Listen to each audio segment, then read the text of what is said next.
ये आकाशवाणी रायपुर है। छत्तीसगढ़ी समाचार बुलेटिन के संग संध्या तिवारी की जय जोहार। अब सुनाओ आज के प्रमुख समाचार। प्रदेश के स्थापित ग्रामीण औद्योगिक परिक्षेत्र रीपा में हुए कथित गड़बड़ी के मुख्य सचिव की अध्यक्षता में गठित समिति डाले जांच कराई जाही। प्रदेश के उप मुख्यमंत्री और गृह मंत्री विजय शर्मा आज विधानसभा में कही कि पुलिस कर्मी मन के भत्ता में बढ़ोतरी बर अंतर विभागीय समिति के गठन कर दे गे है और प्रदेश के स्कूल मन में 33,000 ले ज्यादा खाली पद मन में शिक्षक मन के सीधी भर्ती करे जाही। ये घोषणा प्रदेश के स्कूल शिक्षा उच्च शिक्षा मंत्री बृजमोहन अग्रवाल विधानसभा में करी। अब समाचार विस्तार ले। प्रदेश के आने क्षेत्र मन में स्थापित ग्रामीण औद्योगिक परिक्षेत्र रीपा में हुए कथित गड़बड़ी के मुख्य सचिव की अध्यक्षता में गठित समिति डाले जांच कराई जाही। जांच समिति 3 महीना के भीतर अपन रिपोर्ट पेश करही। संगे संग प्रदेश के महाधिवक्ता के माध्यम ले एखर लेखा परीक्षण घलो कराई जाही। ये घोषणा उप मुख्यमंत्री और पंचायत और ग्रामीण विकास मंत्री श्री विजय शर्मा आज विधानसभा में करी। आज प्रश्नकाल में भाजपा के विधायक धर्मलाल कौशिका ये मामला उठाइन। उमन ग्रामीण औद्योगिक परिक्षेत्र में अलग अलग मद की राशि उपयोग करे जाए के आरोप लगाइन। श्री कौशिका ग्रामीण औद्योगिक परिक्षेत्र में हुए खर्चा के भौतिक सत्यापन और जांच की मांग करी। ये मुद्दा ऊपर भाजपा विधायक अजय चंद्राकर और धर्मजीत सिंह घलो सरकार ले सवाल करीन। ये सदस्य मन के सवाल रही से कि पाछू 2 बछर के दौरान ये योजना के बजट कतका रहीस और कतका राशि के भुगतान करेगिस। एखर जवाब में पंचायत मंत्री बताइने कि प्रदेश में 300 ग्रामीण औद्योगिक परिक्षेत्र स्थापित करे गे है। एखर कुल बजट करीबन 482 करोड़ रुपया के है।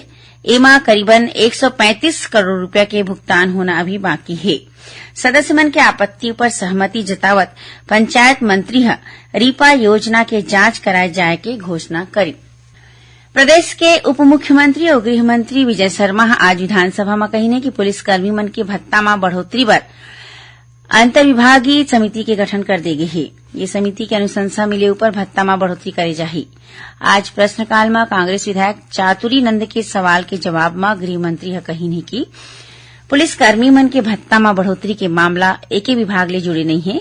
एखर सेती ये मुद्दा ऊपर विचार करे बर सामान्य प्रशासन वित्त और गृह विभाग के अधिकारी मन के समिति बनाए गए है।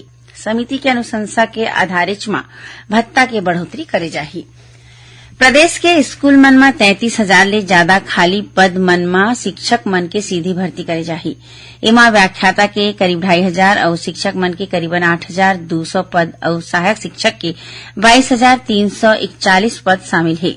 एखर संगे संग प्रदेश के विश्वविद्यालय महाविद्यालय मन में 4,200 ले ज्यादा खाली पद मन में घलो जल्दीज भर्ती के प्रक्रिया पूरा करे जाही।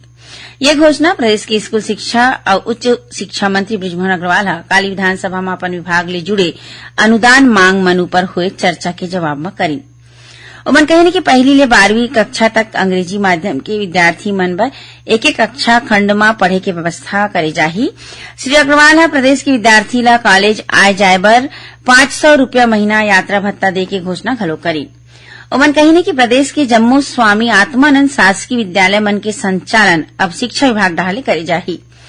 प्रदेश के 25,000 स्कूल मन में 1ली ले लेके 12वीं तक अंग्रेजी माध्यम के शाखा घलो स्थापित करे जाही। श्री अग्रवाल कही कि सरस्वती साइकिल योजना के चलत अब 9वीं कक्षा के जम्मू पढ़िया नोनी मन ला निःशुल्क साइकिल दे जाही। संस्कृति विभाग के अनुदान मांग ऊपर हुई चर्चा के जवाब देते हुए श्री अग्रवाल प्रदेश में पद्मश्री ले सम्मानित कलाकार मन और विभूति मन ला हर महीना 25,000 रुपया पेंशन दे जाए के घोषणा करी। उमन कही कि प्रधानमंत्री अंतर्राष्ट्रीय लोक कला महोत्सव के नाव ले रायपुर, सिरपुर और रायगढ़ में महोत्सव के आयोजन करे जाही। छत्तीसगढ़ के पारंपरिक व्यंजन मन ला राष्ट्रीय और अंतर्राष्ट्रीय पहचान दिवाए बर प्रदेश के 28 जिला मुख्यालय और प्रमुख पर्यटन स्थल मन में गढ़ कलेवा के स्थापना करे जाही। राज्य के ख्याति प्राप्त साहित्यकार और कलाकार मन ला जरूरत पड़े में दे जाने वाला आर्थिक सहायता राशि 25,000 ले बढ़ा के 50,000 रुपया कर दी गई है। धार्मिक न्यास विभाग के अनुदान मांग ऊपर चर्चा के उत्तर देवत हुए श्री अग्रवाल कही कि छत्तीसगढ़ के मूल निवासी मन के कैलाश मानसरोवर के यात्रा बर अब 1 लाख रुपया के अनुदान दे जाही। ऐसने है सिंधु दर्शन तीर्थ यात्रा बर वास्तविक खर्च के आधा हिस्सा अनुदान के रूप में दे जाही। ओमन बस्तर के मांझियों मन के महीना सम्मान निधि ला 2,500 और चालकियों मन के सम्मान राशि ला 2,000 करे जाए के घोषणा करे हे। उन्हें कार्यकारिणी सदस्य मन के महीना मानदेय अब 1,500 रूपया करे जाही। छत्तीसगढ़ी समाचार बुलेटिन आपमन आकाशवाणी रायपुर ले सुनत ह। छत्तीसगढ़ के खबर ले है आपके वास्ता और खबर के विश्वसनीयता ले है हमार वास्ता। आकाशवाणी समाचार रायपुर के प्रादेशिक समाचार बुलेटिन के संगे संग हमार समसामयिक कार्यक्रम आप रेडियो के संग अपन मोबाइल में घलो सुन सकत हो। आकाशवाणी समाचार फेसबुक, ट्विटर और यूट्यूब में घलो हावय।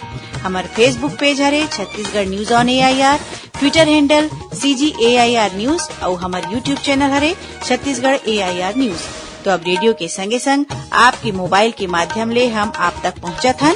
छत्तीसगढ़ के हर खबर पर सुनत रहो आकाशवाणी समाचार। अब आगू बाढ़बो माझे समाचार कोती। गृह विभाग राज्य पुलिस सेवा के कुछ अधिकारी मन के तबादला करत हुए 4 एडिशनल SP और 6 DSP के पदभार में फेरबदल करे हे। बिलासपुर के एडिशनल SP राजेंद्र जायसवाल ला राजनांदगांव में पदस्थ करे गे हे। उन्हें ASP राजेंद्र प्रसाद भैया ला रायगढ़ में छत्तीसगढ़ सशस्त्र बल के 6ठी बटालियन के प्रभारी सेनानी बनाए गए हे। ASP नीता पवार ला भिलाई में छत्तीसगढ़ के सशस्त्र बल के 7वीं बटालियन के उप सेनानी पदस्थ करे गए हे। ASP सोनिया घरडेला चंदखुरी स्थित राज्य पुलिस अकादमी में पदस्थ करे गए हे। उन्हें DSP शिवचरण परिहार ला सुकमा, मयंक रणसिंह ला भोपालपट्टनम और राजेश चौधरी ला पुलिस मुख्यालय में पदस्थ करे गए हे। ऐसने ही DSP ऐश्वर्य कुमार चंद्राकर ला कोंडागांव, संजय सिंह ला रायपुर और भावेश कुमार समर्थ केसलूर में पदस्थ करे गए हे।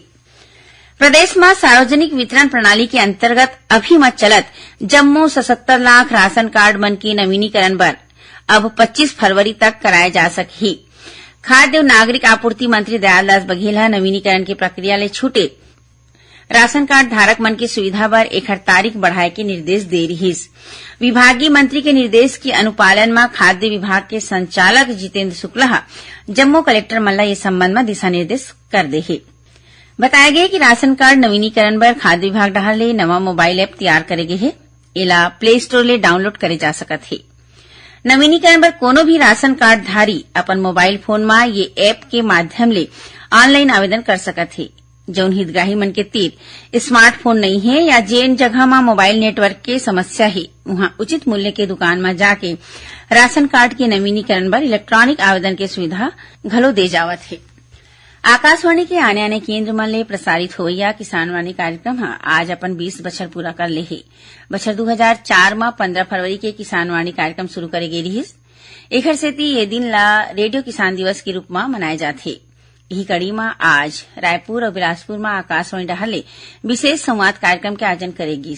ये मौका में कृषि विज्ञान केन्द्र बिलासपुर के विषय विशेषज्ञ डॉक्टर शिल्पा कौशिक प्राकृतिक खेती के महत्व पर प्रकाश डालिन। उन्हें मल्हार नगर पंचायत के प्रगतिशील किसान जदुनंदन प्रसाद वर्मा जैविक खेती के संबंध में अपन अनुभव साझा करिन।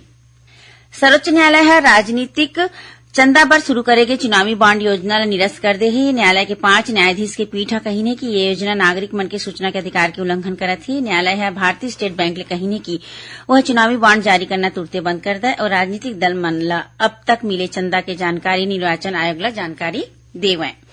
आखिर में प्रमुख समाचार एक घाव फेर। प्रदेश के स्थापित ग्रामीण औद्योगिक परिक्षेत्र रीपा में हुए कथित गड़बड़ी के मुख्य सचिव की अध्यक्षता में गठित समिति डाहले जांच कराई जाही। प्रदेश के उप मुख्यमंत्री और गृह मंत्री विजय शर्मा आज विधानसभा में कही कि पुलिसकर्मी मन के भत्ता में बढ़ोतरी पर अंतर विभागीय समिति के गठन कर दे गए है और प्रदेश के स्कूल मन में 33,000 ले ज्यादा खाली पद मन में शिक्षक मन के सीधी भर्ती करे जाही। ये घोषणा प्रदेश के स्कूल शिक्षा उच्च शिक्षा मंत्री बृजमोहन अग्रवाल विधानसभा में करीन। एक संग छत्तीसगढ़ी समाचार बुलेटिन यही सिरावत है। जय जोहार।